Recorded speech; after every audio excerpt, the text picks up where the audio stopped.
គ្រប់គ្រងពេលវេលាបង្កើនផលិតភាពមនុស្សគ្រប់គ្នាមានមក24ម៉ោងដូចគ្នាមិនមានអ្នកណាទទួលបានពេលវេលាបន្ថែមទេប៉ុន្តែហេតុអ្វីបានជាមនុស្សខ្លះអាចបង្កើតលទ្ធផលធំខណៈអ្នកផ្សេងទៀតមានអារម្មណ៍ថាថ្ងៃមួយឆ្លងផុតលឿនតែមិនបានធ្វើអ្វីសំខាន់ចម្លើយគឺសាមញ្ញវាមិនមែនអំពីចំនួនពេលវេលាវាជារបៀបដែលអ្នកគ្រប់គ្រងវារាល់ព្រឹកអ្នកទទួលបានគណនីពេលវេលាថ្មីមួយហើយសំណួរគឺតើអ្នកនឹងវិនិយោគវាឬចំណាយវាដោយមិនដឹងខ្លួន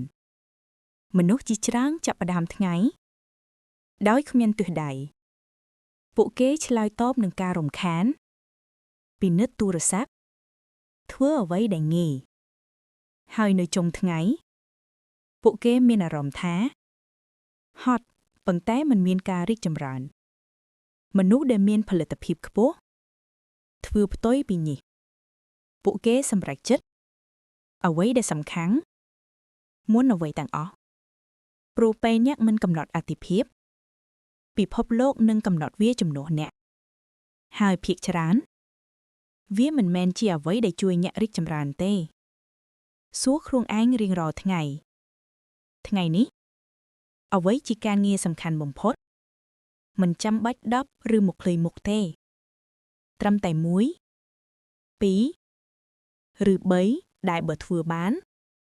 ថ្ងៃនោះគឺជាជោគជ័យបន្ទាប់មកផ្ដោតពេលអ្នកធ្វើការធ្វើតែការនោះមិនមើលទូរស័ព្ទមិនឆែកសារមិនឲ្យការរំខានទីញាក់ចិនការផ្ដោតគឺជាកម្លាំងដ៏កម្របំផុតនៅសម័យនេះហើយអ្នកដែលអាចគ្រប់គ្រងវានឹងមានអត្ថប្រយោជន៍ធំធ្វើការជីវៈផ្ដោតខ្លាំង25 45ឬ60នាទីហើយសម្រាកខ្លីនេះមិនមែនជាភាពខ្ជិលទេវាជាយុទ្ធសាស្ត្រព្រោះខួរក្បាលត្រូវកាយចន្លោះដើម្បីរក្សាថាមពលនិងភាពច្បាស់ហើយសូមចងចាំថាពេលវេលាមិនត្រឹមតែគ្រប់គ្រងការងារវាគ្រប់គ្រងថាមពលរបស់អ្នកផងដែរធ្វើការងារដែលពិបាកនៅពេលថាមពលអ្នកខ្ពស់បំផុតកុំទុកការងារសំខាន់សម្រាប់ពេលដែលអ្នកនឿយហត់នោះគឺជាវិធីដែលមនុស្សជោគជ័យធ្វើហើយមានរឿងមួយទៀតកុំព្យាយាមចាំគ្រប់យ៉ាងក្នុងក្បាលសរសេរវាចុះពេលអ្នកសរសេរចិត្តអ្នកស្ងប់ទិលដៅច្បាស់ stress កាត់បន្ថយចុងថ្ងៃឈប់មួយផ្លែតសួរខ្លួនឯង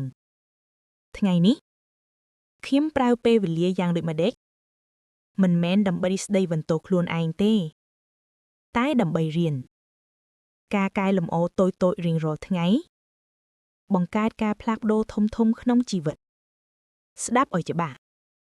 ពេលវេលាគឺជាជីវិតរបស់អ្នកកំពុងហូរទៅរាល់ម៉ោងដែលអ្នកផ្លាស់ដោយមានចេតនាកំពុងបង្កើតអនាគតរបស់អ្នករាល់ម៉ោងដែលបាត់បង់មិនអាចយកវិញបានទេដូច្នេះចាប់ផ្ដើមគ្រប់គ្រងពេលវេលាដូចជាទ្រព្យមានតម្លៃបំផុតរបស់អ្នកព្រោះវាពិតជាអញ្ចឹងថ្ងៃនេះជ្រើសរើសអាទិភាពផ្ដោតកាត់ការរំខានធ្វើអ្វីដែលសំខាន់មួយថ្ងៃល្អបង្កើតសប្តាហ៍ល្អសប្តាហ៍ល្អបង្កើតជីវិតដែលមានផលិតភាពដកដង្ហើមជ្រៅហើយសម្រេចចិត្តឥឡូវនេះខ្ញុំនឹងគ្រប់គ្រងពេលវេលាមិនឲ្យពេលវេលាគ្រប់គ្រងខ្ញុំទេចាប់ដើមឥឡូវនេះ